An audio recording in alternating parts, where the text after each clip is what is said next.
21 दिन पहले दबंगों ने लगाई थी जमकर पिटाई। 21 दिन बाद इलाज के दौरान मौत। पुलिस का अमानवीय चेहरा भी आ रहा सामने। लखीमपुर खीरी उत्तर प्रदेश, थाना हैदराबाद क्षेत्र के ग्राम रोशन नगर निवासी 45 वर्षीय रामपाल का 15 वर्षीय भतीजा सुभाष बीती 2 फरवरी को खेत में पतंग उड़ा रहा था। तभी उसकी पतंग दूसरे के खेत में फंस गई। जब सुभाष अपनी पतंग निकालने गया तब खेत मालिक ने बालक सुभाष को पीटकर भगा दिया। इसके बाद पिटाई खाकर रोते हुए घर लौटे बालक सुभाष ने अपने चाचा रामपाल को घटना की जानकारी दी। रामपाल व उसकी पत्नी भतीजे सुभाष के साथ मौके पर गए और पिटाई का कारण जानना चाहा तब वहां मौजूद 4-5 मनबड़ युवक पहले से ही मौजूद थे। जब रामपाल और उसकी बीबी ने उन लोगों से भतीजे सुभाष की पिटाई का कारण जानना चाहा तब मनबड़ों ने रामपाल, उसकी पत्नी और सुभाष की भी जमकर पिटाई लगा दी। पिटाई से आहत रामपाल आदि तीनों प्राणी जब थाना हैदराबाद पहुंचे तब आरोप है कि पुलिस ने घायल रामपाल को थाने में ही बैठा लिया और विपक्षी को बुलाकर बिना मेडिकल कराए शांतिभंग की धारा में थाने से सीधे तहसील भेज दिया, जहां से जमानत करवाकर दोनों पक्ष अपने अपने घर लौट आने के बाद रामपाल की हालत बिगड़ने लगी। तब घर वालों रामपाल का इधर उधर डॉक्टरों से इलाज कराने का प्रयास किया। इसी दौरान परसों रात रामपाल की मौत हो गई। रामपाल की मौत के बाद कल सुबह ग्रामीणों व परिजनों ने गाँव में हंगामा खड़ा कर दिया। काफी जद्दोजहद के बाद पुलिस ने मृतक रामपाल के शव को सील कर पोस्टमार्टम को भेज दिया। मृतक रामपाल के साले महावीर निवासी बड़ा गांव पुवाया जिला शाहजहांपुर ने हमारे संवाददाता को जानकारी देते हुए बताया कि 2 फरवरी को दबंगों द्वारा की गई पिटाई के बाद हैदराबाद पुलिस ने रिपोर्ट लिखाने गए घायल रामपाल को ही थाने में बैठा लिया। घायल कराते रामपाल का मेडिकल कराए बगैर दूसरे पक्ष को थाने बुलाकर शांतिभंग के आरोप में तहसील भेज दिया, जहां से दोनों पक्ष जमानत कराकर घर लौट आए और रामपाल की 21 दिन बाद मौत हो गई। अब सवाल उठता है कि थाना हैदराबाद पुलिस ने घायल रामपाल को बिना मेडिकल कराए और इलाज कराए सीधे चालान क्यों कर दिया। अगर पुलिस ईमानदारी के साथ काम करती और घायल रामपाल का मेडिकल करवा देती तो शायद गरीब रामपाल की जान बच सकती थी। लेकिन पीड़ित के स्थान पर पुलिस पिटाई लगाने वाले दबंगों पर ही कुछ ज्यादा मेहरबान थी, इसीलिए घायल रामपाल को थाने में बिठा लिया और मेडिकल नहीं करवाया, क्योंकि मेडिकल होने के बाद बदली हुई धाराओं में आरोपियों का चालान करना पड़ जाता। संवाददाता विनोद कुमार यादव की एक्सक्लूसिव रिपोर्ट। क्या नाम है आपका? महावीर सिंह। पिताजी क्या नाम है? मिहीलाल। कहाँ रहते हैं? बड़ा गांव पुवाया शाहजहांपुर। किसकी मौत हुई है? हमारे बहनोई की। क्या नाम है उनका? रामपाल। उम्र क्या होगी लगभग? 45 मान लो। कैसे मौत हुई, पूरी घटना बताइए। हमारा भांजा मैदान में पतंग उड़ा रहा था। क्या नाम है भांजे का? सुभाष। फिर तो जो विपक्षी पार्टी है जी, उसने देख लिया कि एक बालक खेत में गया है जी, वो आए, उन्हें उसको पीटा। जी, वो रोता हुआ घर आया, जी, अपने चाचा चाची को बताया। जी, ये उसका विरोध करने गए थे। जी, विपक्षी पार्टी के 6 लोगों ने मिलकर निहुई पर बहुत भयंकर तरीके से पीटा, दोनों लोगों को जी। और भांजे को भी। किसको किसको पीटा? हमारी बहन सावित्री देवी को जी। और हमारे बहनोई रामपाल। और भांजे की उम्र क्या होगी आपके लोगों? कई साल की वो? 14 साल का होगा। 13-14 मान लो, नाबालिग है अभी। फिर क्या हुआ? उसके बाद ये लोग फिर हैदराबाद थाने में दोनों पक्षों से कार्रवाइयाँ हुई। जी।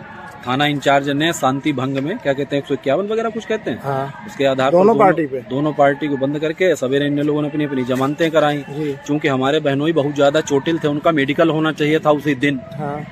वो हुआ नहीं। हाँ। बहनोई हमारे आर्थिक रूप से बहुत कमजोर थे, गरीब थे, बिना पढ़े लिखे आदमी थे, जानकारियां थी नहीं कि मेडिकल भी होता है। तो पैसे के अभाव में जहाँ तहाँ जिला अस्पताल, कहीं प्राइवेट अस्पताल, लखीमपुर कहीं कहीं इलाज कराते रहे। ठीक है। फिर जब इनकी हालत बहुत ज्यादा बिगड़ गई तब इनको लेकर बरेली गए, वहाँ लाइफलाइन हॉस्पिटल में इनकी डेथ हुई। ये घटना किस दिन हुई मारपीट वाली? मेरी समझ से 1 या 2 फरवरी की है।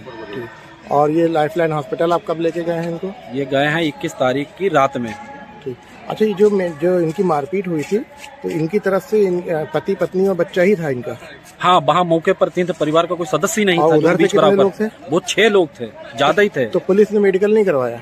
मेडिकल कराया होता तो फिर ये सवाल है कि यहाँ तक इतना बढ़ता। कहाँ कहाँ इनके चोटें आई थी कुछ? अरे चोटें उनके बहुत थी, मतलब जो है कि लात घूसों से बहुत भयंकर तरीके से पूरी मशीनरी पर उनके बहुत ज्यादा चोटें थी, अंदरूनी चोटें। अच्छा, तो ये जो अपोजिट पार्टी, ये कौन कौन लोग हैं, क्या नाम है इनके? अपोजिट पार्टी में मेन जो है जिसने सबसे पहले हाथापाई की, नरेश जी, दूसरा है प्रमोद, तीसरा है विनोद, चौथे का नाम अनिल कुमार, सुनील कुमार और क्या नाम विनोद की माता श्री और उनकी बहन। ये सब इसी गांव के रहने वाले? सब इसी गांव के, दूसरी गली। इन लोगों का कोई आपराधिक इतिहास भी है पहले से? पहले से है, पूरा गांव कहता है आप जाकर मौका मुआयना कर लें, अपनी टीम के साथ जा किस सकते बात हैं। का है, मतलब मर्डर का है, क्यों, किस तरह के मर्डर इनके इस केस हैं? तरीके का है, जिस व्यक्ति नरेश ने साजिश रची जी। है वो दरअसल आगामी प्रधानी का चुनाव वहां से लड़ना चाहता था जी। और गांव के पूर्व प्रधान, क्या नाम, अनूप चंद, हाँ। पूर्व प्रधान, हाँ। उनके संरक्षण में था। हाँ। उसने ये कह रखा था कि रामपाल हमारे खिलाफ इलेक्शन हो सकता है, अगली बार लड़े, हाँ। इसलिए किसी भी तरीके से इसे पीट पाट के बहुत गंभीर रूप से घायल कर दो, जिससे जी जेल चला जाएगा, 1-2 साल जेल में रहेगा, चुनावी रंजिश, मेरा रास्ता क्लियर हो जाएगा। मेन मुद्दा ये इन है। सबके पीछे चुनावी रंजिश का हाँ, मामला है। चुनावी रंजिश है, काफी समय से चल रही है। हमारे बहनों इलेक्शन लड़ा करते थे, इन लोगों को बहुत खराब लगता था। जब ये एप्लीकेशन लेके गए तो उसमें क्या, वहाँ पे क्या हुआ आपके जो? जब हमारे जीजाजी हैदराबाद थाने में SHO के यहाँ अपनी एप्लीकेशन लेके गए, संबंधित अधिकारी जो भी वहाँ मिला हो, तो हमारे बहनों को ही वहाँ पर बैठा लिया, पूरी रात वहाँ बैठाल के रखा। परिवार के लोग, सदस्य लोग, हमारी बहन सब खुशामद करते रहे कि साहब हमारे पति को बहुत चोट लगी है, मामा को चोट लगी है, चाचा को चोट लगी, छोड़ दो, दवा लेके जाना है। लेकिन अगली पार्टी ने कतई बिल्कुल नहीं सुना। हो सकता है राजनीतिक प्रेशर हो, पैसे का कोई लेना देना उनका रहा हो। उन लोगों ने एक मामूली धारा जो शांति भंग की आमतौर पर चलती है त्योहारों में या वैसे वो लॉ एंड ऑर्डर कायम कराने के लिए लगा के चालान कर दिए, सवेरे जमानत करा ली गई। लेकिन रियल घटना से आपकी बहन और भांजा जो इनके साथ, मतलब जिसके साथ मारपीट हुई थी, उनके चोटें आई थी? बिल्कुल चोटें हैं, गंभीर चोटें हैं कि हल्की? चोटें हैं, आँख आप देख सकते हैं, खुद तो लाइव देख सकते उनका मेडिकल कराया गया था? जी कराया। हाँ, दवाइयाँ ली हैं उन्होंने कहीं डॉक्टर से, जी, ली। दवाइयाँ ली हैं। नहीं, सरकार पुलिस की तरफ से मेडिकल कराया गया था कि नहीं? पुलिस की तरफ से कुछ नहीं कराया गया, तीनों जो का कुछ नहीं इन्होंने कराया अपनी दम पर कराया। पुलिस की तरफ से तीनों का मेडिकल पुलिस नहीं। ने बस एक ही काम किया, दोनों पक्षों के एक बंद करके रात भर जेल में रखा और सवेरे का अपनी जमानत करा लेना, अपना पल्ला झाड़ लिया बस। तीसरे ने बंद किया, दूसरे पक्ष को सुबह बंद किया। रात भर हमारे बहनों ही बंद रहे। हाँ। जब थोड़ा सा इधर उधर लोग जागरूकता फैली तो सवेरे उसको लाके बंद कर दिया, कहीं ऐसा ना हो कि पहले आप ही के बहनों हाँ, फिर रात भर रखा उसको।